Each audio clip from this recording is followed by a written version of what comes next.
શુભ સવાર વિદ્યાર્થી મિત્રો. ધોરણ 9 માં વિજ્ઞાનનું આટલું સ્વાગત છે. અહીંયા આપણે આસપાસમાં રહેલા દ્રવ્યો, બરોબર છે, એમ ચેપ્ટર ચાલુ હતું ને સારા ટોપિક ભણી ચૂક્યા છે આપણે, જેમ કે ગલનગુપ્ત ઉષ્મા છે, બરોબર છે. આગળ આજે નવા ટોપિક તો નહીં, પરંતુ જૂનું થોડું ટોપિક હતું એને યાદ કરી અને નવા ટોપિક તરફ જવાનો પ્રયત્ન કરીએ. તો જૂના ટોપિકમાં કંઈક એવું હતું કે આપણે લાસ્ટમાં કપૂર અને એમોનિયમ ક્લોરાઇડની વાત કરી. કપૂર અને એમોનિયમ ક્લોરાઇડની વાત કરી. નામ તમે યાદ કરજો અને શું હતું. હા, હું આકૃતિ દોરી ત્યાં સુધીમાં યાદ કરતો કે આ વસ્તુ શું હતી, બરોબર છે. તો સાદી ભાષામાં આ જે બે વસ્તુ છે એને કોઈ એક ચાઇના ડીશમાં લઈ લેવામાં આવે, બરોબર છે, અને એને કોઈ એક સ્ટેન્ડ ઉપર મૂકેલો છે એવું સમજી લેવાનું.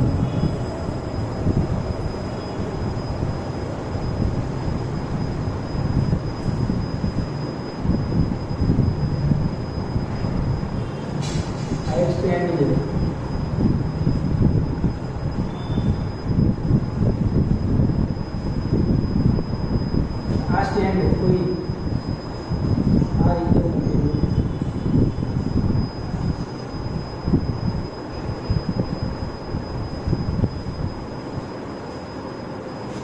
બરોબર, એ સ્ટેન્ડમાં આ ટૂંકમાં અહીંયા જે આ ચાઇના ડીશ જે મૂકેલી છે, ટૂંકમાં જે કાચની જે લઈ લેવામાં આવે એ ડીશની અંદર મેં કપૂર અથવા એમોનિયમ ક્લોરાઇડને નાખેલું છે,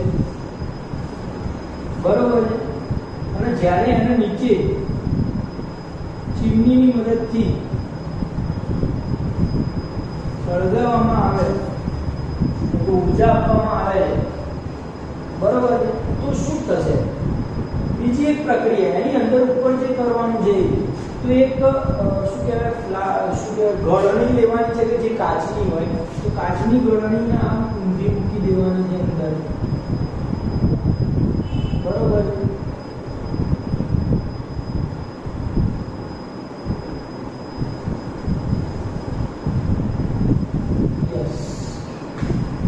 હવે શું કરશું તો કે અહીંયા આ જે લીધેલું છે કપૂર અથવા એમોનિયમ ક્લોરાઇડ છે, અને અહીંયા એને રૂ વડે અહીંયા ઢાંકી દેવાનું છે. શેના વડે? રૂ વડે ઢાંકી દેવાનું છે. જ્યારે અહીંયા ઊર્જા આપવામાં આવે છે ત્યારે આ છે શું છે? નવસાર. ટૂંકી અવસ્થામાં લખું છું નવસાર. નવસાર એટલે એમોનિયમ ક્લોરાઇડ, બરોબર છે. સળગાવવામાં આવે છે ત્યારે શું થાય છે ખબર છે? તો આ ઇવોપરેટ થાય છે, મતલબ કે આનું રૂપાંતર થાય છે, વાયુ અવસ્થામાં વરાળ થઈ જાય છે, ઉપર જાય છે એટલે ઠંડી પડે છે, અને ત્યાં અહીંયા એને બહાર નીકળવા મળવા નથી, મતલબ કે અહીંયા ઉપરની અહીંયા ક્યાંક અવસ્થામાં ઠંડી પડશે, બરોબર છે. અને થોડી વાર પછી એને આ ચીમની બંધ કરી દેવામાં આવે છે. જ્યારે આ બધું સંપૂર્ણ સળગી જાય તો ત્યારે તમે જોશો, નિરીક્ષણ કરો તો શું જોવા મળે છે કે અહીંયા જે એની સાઈડ છે, અહીંયા થોડા ઘણા આ જે ઘાટું કર્યું છે ત્યાં આ જે એમોનિયમ ક્લોરાઇડ જે અહીંયા હતો એ જ્યારે સળગે છે એટલે એનું વાયુ સ્વરૂપમાં રૂપાંતર થાય છે. પછી એટલે આ જે છે એ વાયુ સ્વરૂપમાં એમોનિયમ ક્લોરાઇડ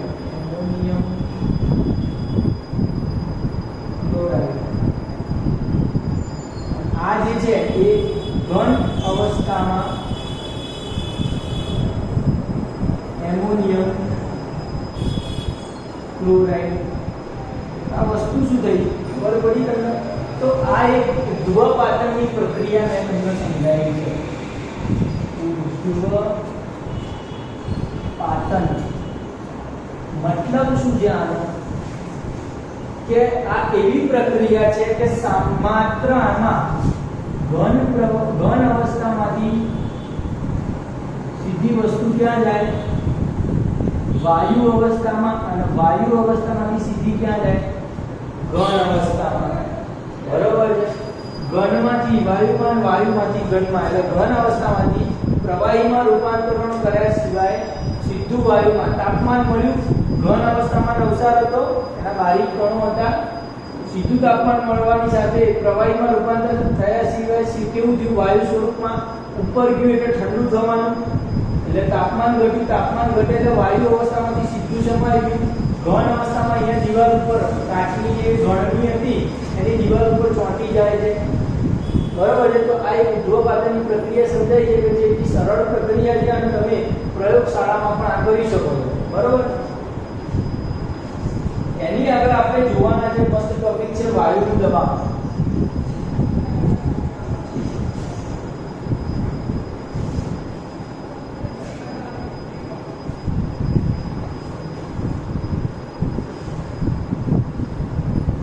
શું ટોપિક છે? વાયુનું દબાણ.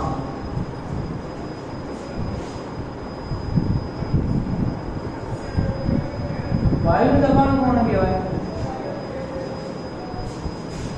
તો તમે હમણાં આગળના શું કહેવાય પહેલા કદાચ લેક્ચરમાં જોયું છે વાયુનું દબાણ, બીજા લેક્ચરમાં વાયુનું જ્યારે ગુણધર્મો ભણતા હતા ત્યારે લાસ્ટ ટોપિક, બરાબર, કે વાયુના કણો છે ગતિશીલ હોય છે, ગતિ કરતા હોય છે વધુ માત્રામાં, અને એ વાયુના કણો પાત્રની દિવાલની સાથે અથડામણ અનુભવે છે, અને ત્યારે અથડામણ દરમિયાન વાયુના કણો દિવાલ ઉપર એકમ ક્ષેત્રફળ દીઠ બળ લગાડે છે અને એને આપણે શું કહેવાય છે? દબાણ કહે છે. કે વાયુના કણો પાત્રની દિવાલ પર એકમ ક્ષેત્રફળ દીઠ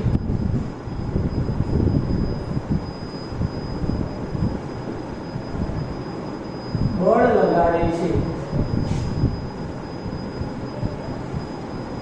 જેને અને ટૂંકમાં એ જે કણો છે એ દિવાલ પર બળ લગાડે છે અને બળ લાગતા એ દિવાલ દબાણ અનુભવે છે, એને વાયુનું દબાણ કહેવાય છે, જેને વાયુનું દબાણ કહે.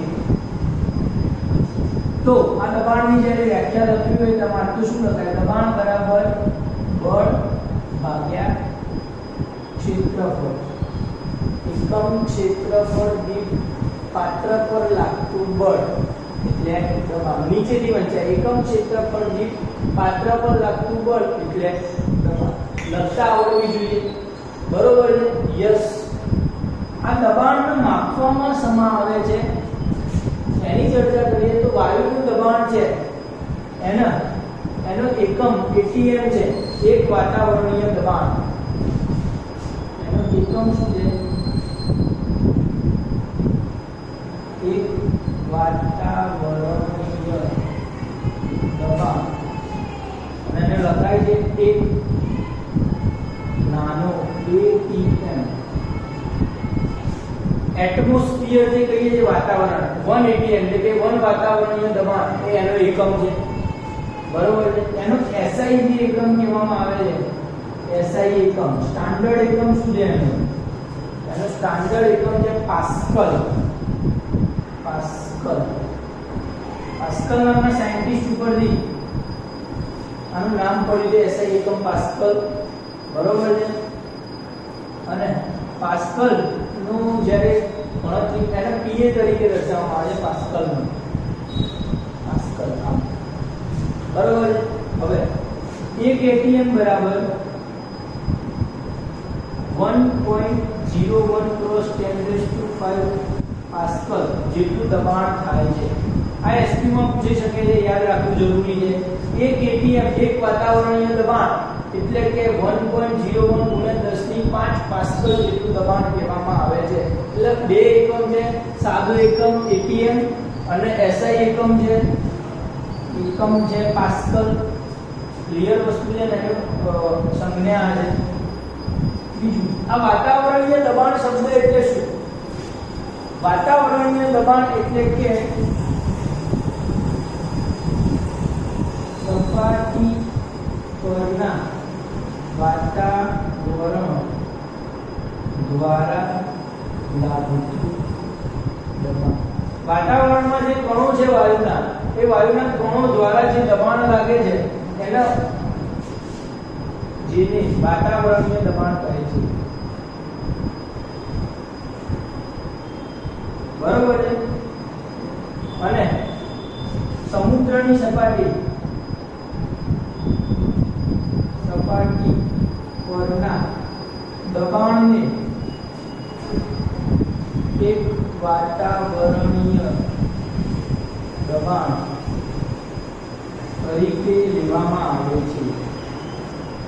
ક્લિયર વસ્તુ છે.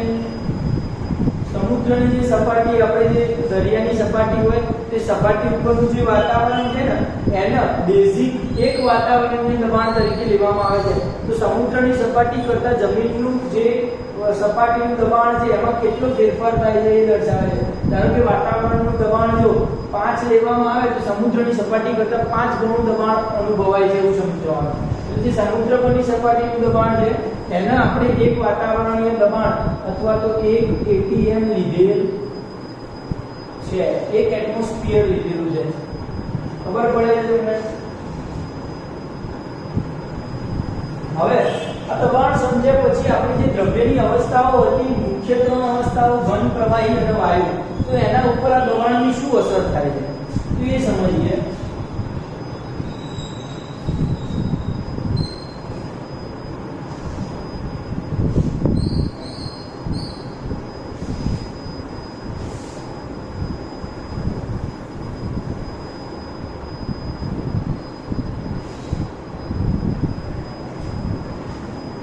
તો ઘન, પ્રવાહી અને વાયુની દબાણ ઉપર થતી અસર.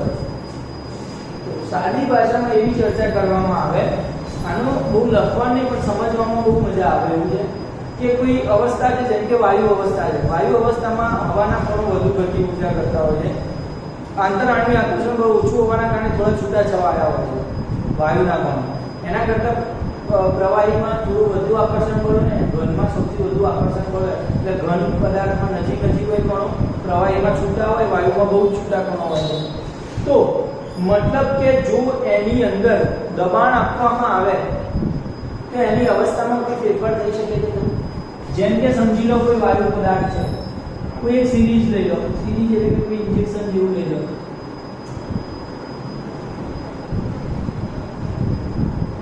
અને એના આગળથી બૂચ માર દેવામાં આવે, મીન્સ કે અહીંયાથી હવા બહાર જવી જોઈએ નહીં. અને પછી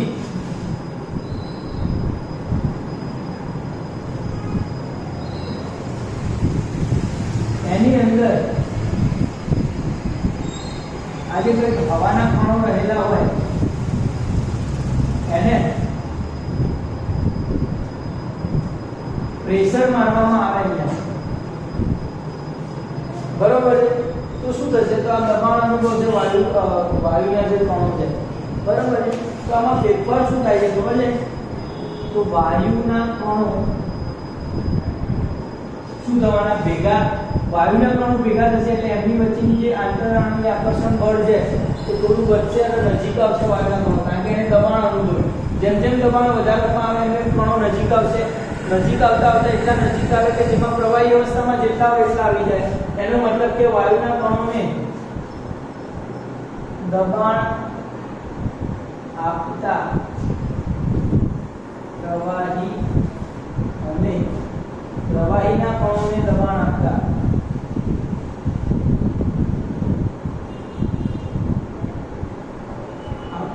ઘન અવસ્થામાં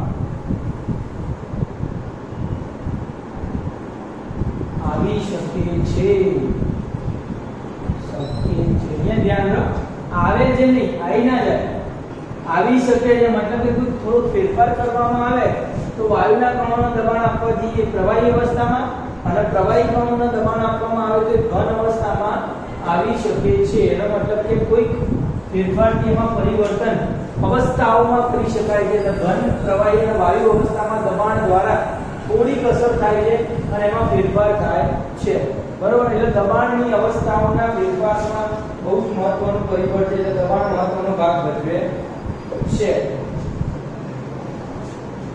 હવે વાયુનું પ્રવાહીકરણ, એટલે આ જે વાયુના કણો હતા એમાં પ્રવાહીમાં રૂપાંતરણ કેવી રીતે થાય છે એ સમજવાનું છે. શું ફેરફાર એનું વ્યાખ્યા છે અને જેને ઓળખવામાં આવે છે વાયુનું પ્રવાહીકરણ, એના ઉપર એ વ્યાખ્યા જોઈએ આપણે. વાયુનું પ્રવાહીકરણ શું છે? વાયુ તો નિશ્ચિત જથ્થાના વાયુનું દબાણ વધારવામાં આવે, દબાણ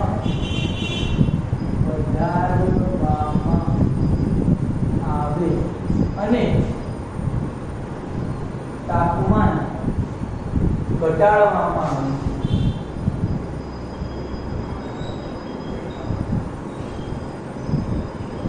નિશ્ચિત જથ્થો છે એમાં વાયુનું દબાણ જો વધારવામાં આવે અને એનું જો તાપમાન ઘટાડવામાં આવે તો વાયુનું પ્રવાહી અવસ્થામાં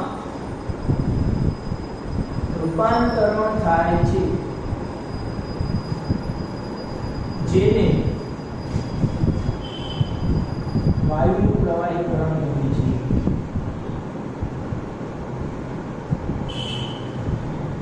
હવે પડી ગઈ તમને શું થાય છે? વાયુ પ્રવાહીકરણ એટલે શું કે નિશ્ચિત જથ્થા એટલે કે કોઈ ક્લાસરૂમ છે એની અંદર અથવા તો કોઈક પાત્ર છે એની અંદર તમે નિશ્ચિત જથ્થામાં વાયુ ભરેલો છે, એની અંદર દબાણ વધારી દેવામાં આવે તો સાથે સાથે શું કરવું પડે? એનું તાપમાન ઘટાડવું પડે. મેં હમણાં કીધું આવી શકે છે એવું લખ્યું હતું ને, એમાં એક કન્ડિશન હતી કે તાપમાન નતું લખ્યું આવી શકે છે, પણ જો તાપમાન ઘટાડવામાં આવે તો વાયુનું પ્રવાહી અવસ્થામાં રૂપાંતરણ થાય છે, અને જેને વાયુનું પ્રવાહીકરણ કહે. તો દબાણ વધારવું પડે તો સાથે સાથે તાપમાન ઘટાડવું પડે તો પ્રવાહી અવસ્થામાં બહુ આવી શકે છે કમ્પ્લીટ. આગળ જોઈએ આપણે સૂકો બરફ જોયો છે. સૂકો બરફ શું છે? સૂકો બરફ આને જવાબ દઈએ આ વ્યાખ્યામાં લખીએ. ચલો નીચે સૂકો બરફ.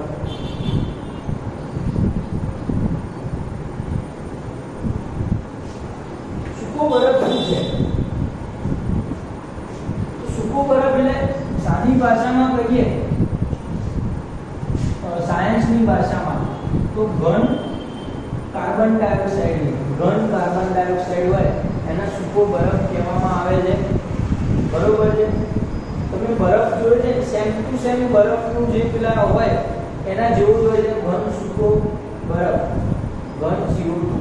બરોબર છે? સૂકો કેમ કીધું એને? કેમ સૂકો કીધું?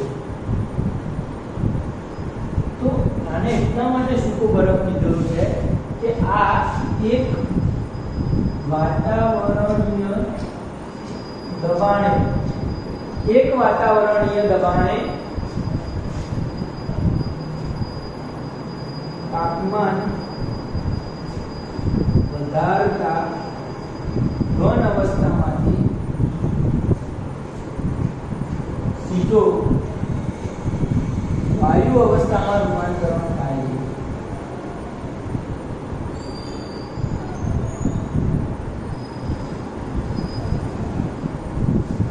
ક્લિયર વસ્તુ છે. ઘન અવસ્થામાંથી સીધું શું થાય છે?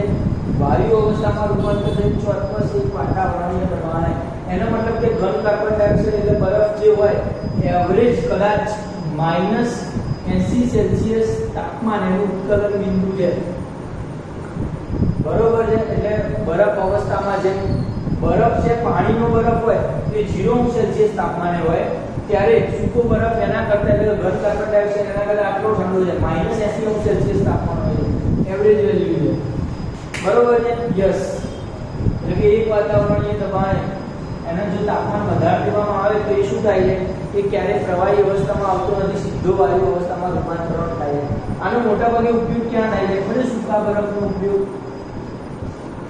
તો જ્યારે ક્યાંય ફિલ્મ શૂટિંગ ચાલુ હોય અથવા તો લગ્નમાં ને એવી જગ્યાએ કે જ્યાં એન્ટ્રી કરવાની હોય અને જે પેલા વાયુના ધુમાડા અંદરથી વ્હાઇટ કલરના જે ધુમાડા કાઢવામાં આવે છે, અંદર જો કલર નાખવામાં આવે તો બીજા કલરના પણ નીકળે ધુમાડા, તે ધુમાડા નાખવામાં આવે ત્યારે સૂકા બરફ ઘન કાર્બન ડાયોક્સાઇડનો ઉપયોગ કરવામાં આવે છે.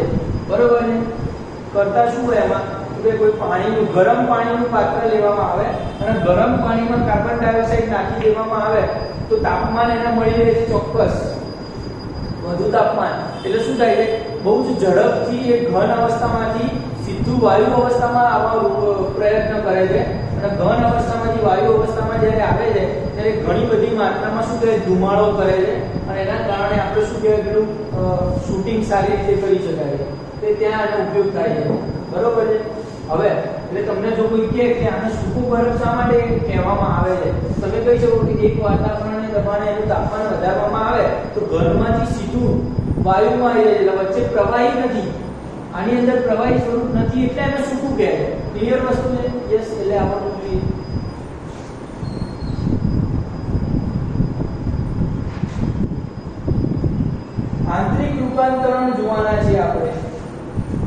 આંતરિક રૂપાંતરણ જોઈએ. ચલો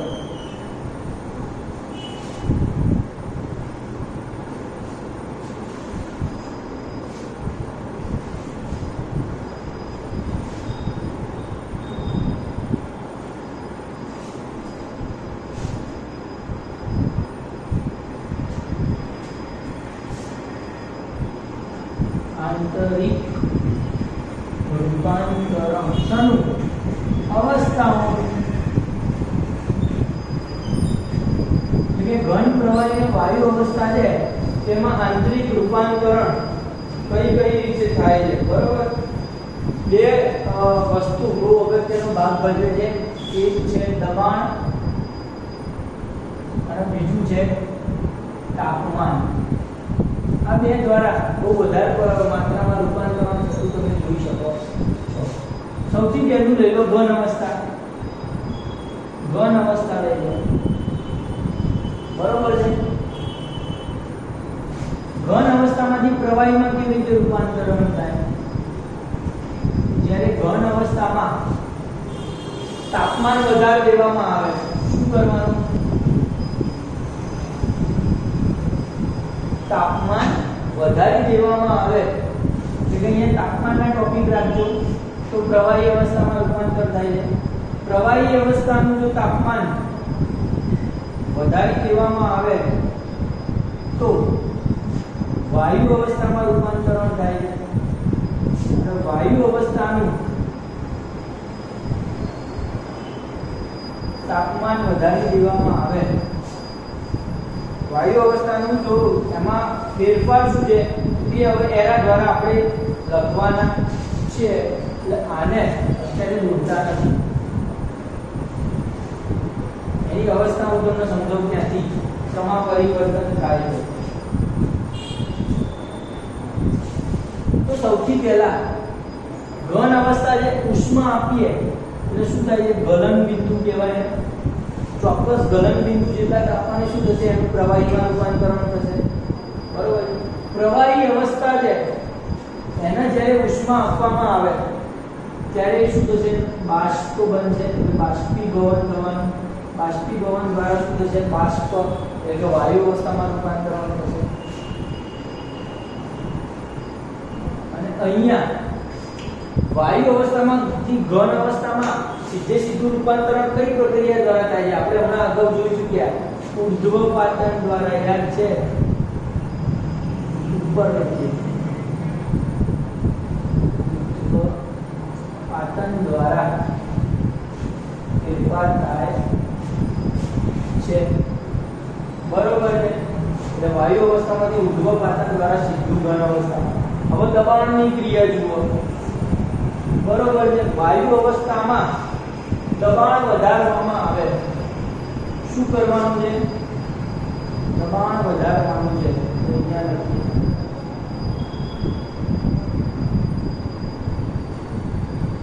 એટલે એને કહેવાય છે શું? સંઘનન.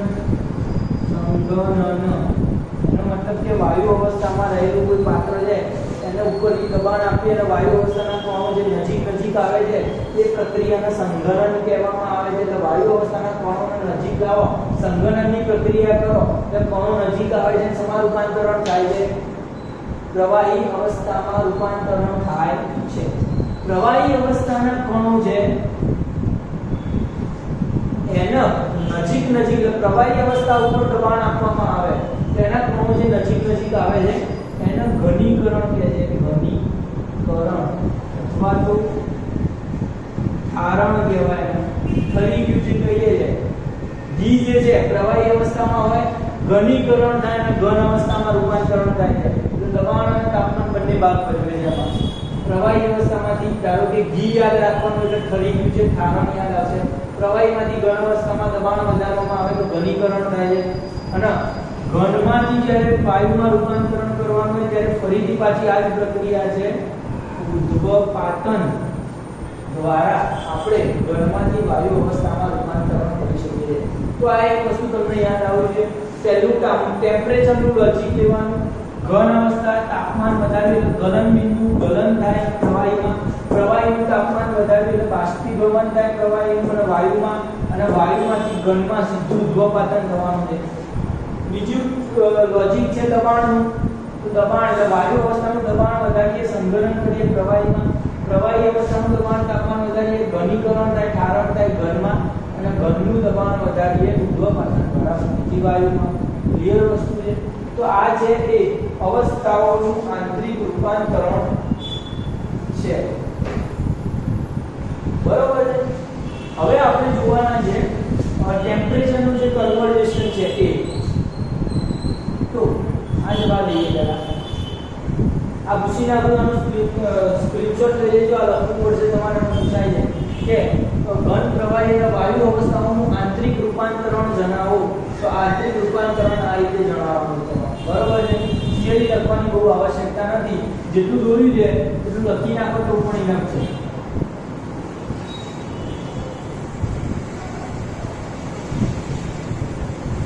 આગળ આપણે જોઈએ તો કોઈ તાપમાન છે, ટેમ્પરેચર.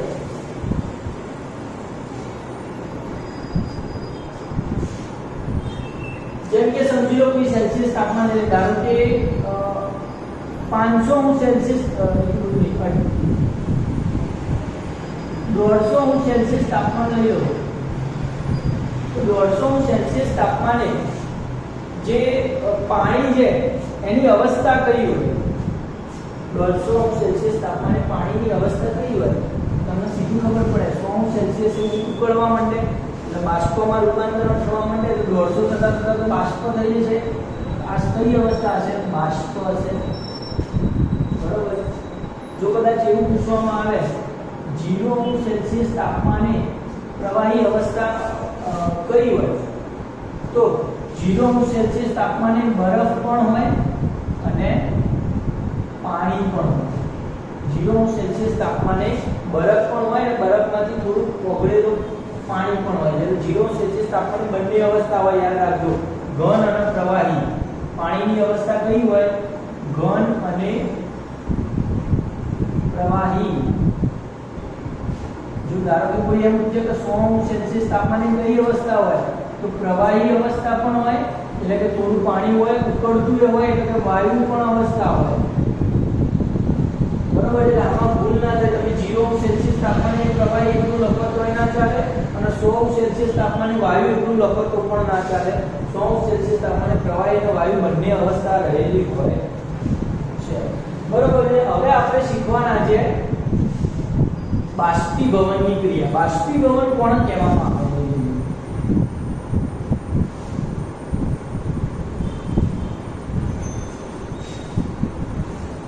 ક્યાંય જોયું છે બાષ્પીભવન? બાષ્પીભવન. યસ. એજ્યુકેશન સિસ્ટમમાં જે બાષ્પીભવન થાય છે ને તમારા મગજમાંથી, એની વાત નથી. બરોબર. બાષ્પીભવન એટલે શું છે? સાદી ભાષામાં વાત કરીએ તો કોઈ પણ અવસ્થામાં, ધારો કે કોઈ પણ, પહેલા તો કોઈ એ ના લખી. પહેલાનો મુદ્દો શું છે કે વાયુના કણોની ગતિ ઊર્જા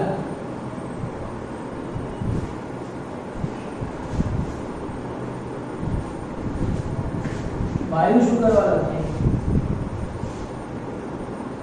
દ્રવ્યના કણો. આપણે પહેલો જ ગુણધર્મ જોયો હતો, ગતિજ ઊર્જા ધરાવે છે અને બધી જ અવસ્થામાં, એટલે કે ઘન અવસ્થા હોય, પ્રવાહી અવસ્થા હોય કે વાયુ અવસ્થા હોય, બધી જ અવસ્થામાં કણો જુદી જુદી માત્રામાં ગતિ ઊર્જા ધરાવતા હોય છે. આ તમને ખબર છે. જેમ કે સમજી લો કે વાયુ અવસ્થા હોય તેની ગતિ ઊર્જા વધારે હોય, ઘન અવસ્થા હોય તો એની ગતિ ઊર્જા ખૂબ જ ઓછી હોય. બરોબર છે. આગળ જઈએ તો આમાં થાય છે શું બાષ્પીભવનમાં? તો સમજો પ્રવાહી અવસ્થાની સપાટી પર રહેલા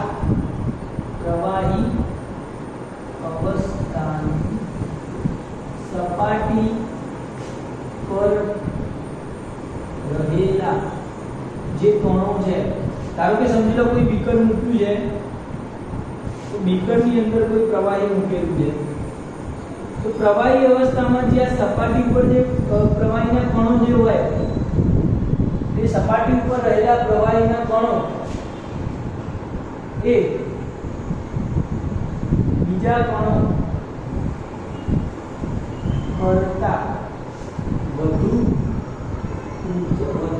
ગતિજ ઊર્જા ધરાવતા હોય છે.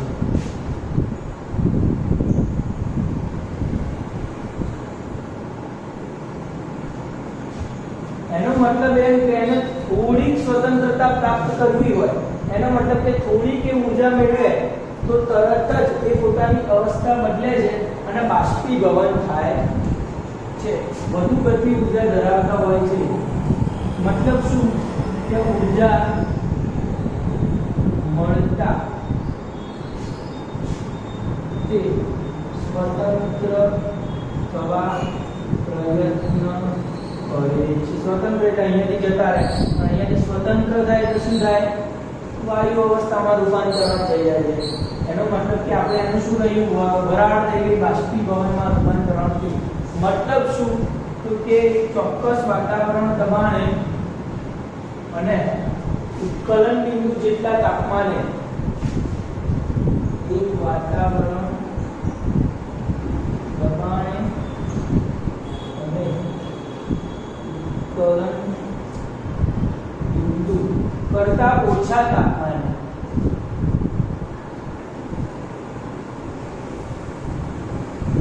પ્રવાહી અવસ્થામાંથી વાયુ અવસ્થામાં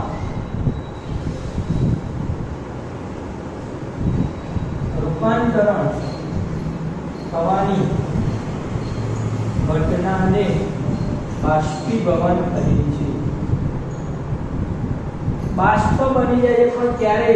આ શબ્દમાં બહુ બિલકુલ ભાર મૂકવા જેવો છે.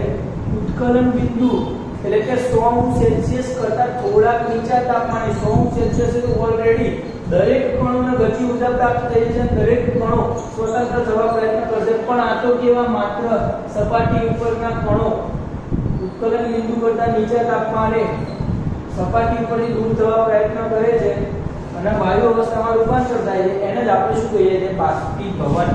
ઉત્કલન બિંદુ કરતા નીચા તાપમાને આવડે, બરોબર છે? પહેલા તો કે કણો ગતિ ઊર્જા ધરાવતા અને દરેક અવસ્થામાં અલગ અલગ ગતિ ઊર્જા, અને એના કારણે પ્રવાહી અવસ્થામાં સપાટી ઉપર રહેલા કણો છે એ સ્વતંત્ર થવા પ્રયત્ન કરે છે, અને એના માટે ઉત્કલન બિંદુ કરતા ઓછા તાપમાને ઊર્જા મળે તો એ શું થાય? સ્વતંત્ર થઈ જાય છે, અને એને આપણે બાષ્પીભવન કીધેલું છે. તો આવડે એવો ટોપિક હતો. બાષ્પીભવનના કાલે ગુણધર્મો ચેક કરવાના છે કાલે, અને થિયરી સંપૂર્ણ કરીને તમારે આવવાની રહેશે, બરોબર છે? કાલે આપણે ચર્ચા કરવાના છે એની લાક્ષણિકતાઓ, બરોબર છે? આજે આટલું જ રાખીએ, કાલે બીજી ચર્ચા કરીશું.